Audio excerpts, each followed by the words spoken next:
यहाँ पर एक सर्किट है और इस सर्किट में हमें टोटल रेजिस्टेंस हमें पहले कैलकुलेट करना है। टोटल रेजिस्टेंस का फॉर्मूला जो होता है हमारा कि जितने भी सीरीज में रेजिस्टर लगे होते हैं सबको हम ऐड कर देते हैं, यानी आर इक्वल टू क्या हो जाएगा हमारा R1 प्लस R2। R1 की वैल्यू कितना है 2 ओम और R2 की वैल्यू हमारा कितना है 4 ओम, दोनों को ऐड कर देंगे तो टोटल रेजिस्टेंस हमारा कितना आ जाएगा 6 ओम।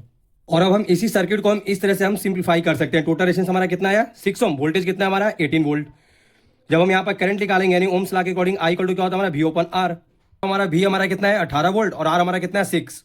जब इसको डिवाइड करेंगे तो आई इक्वल टू हमारा कितना आ जाएगा 3 एम्पियर। नेक्स्ट हमें V1 V2 हमें कैलकुलेट करना है, यानी R1 R2 रजिस्टर के अक्रॉस कितना वोल्टेज ड्रॉप होगा ये हमें कैलकुलेट करेंगे। तो ओम्स लॉ से हम जानते हैं V इक्वल टू क्या होता है हमारा I इंटू R।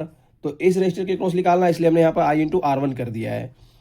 और सीरीज सर्किट में जो करंट का जो डायरेक्शन होता है वो सिर्फ एक ही डायरेक्शन में होता है, इसलिए R1 R2 रजिस्टर में जो करंट जो फ्लो करेगा वो हमारा सेम फ्लो करेगा।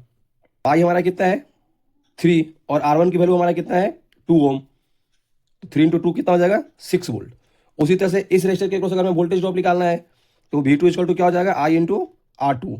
आई हमारा कितना है 3 एम्पियर और R2 कितना हमारा है 4, यानी 3 इंटू 4 करेंगे तो कितना जाएगा हमारा 12 वोल्ट। तो हमारा है कि इस R1 और R2 रजिस्टर के थ्रू कितना पावर हमारा डिसिपेट हो रहा है ये हमें कैलकुलेट करना है। तो पावर का फॉर्मूला क्या होता है P इक्वल टू क्या होता है हमारा VI।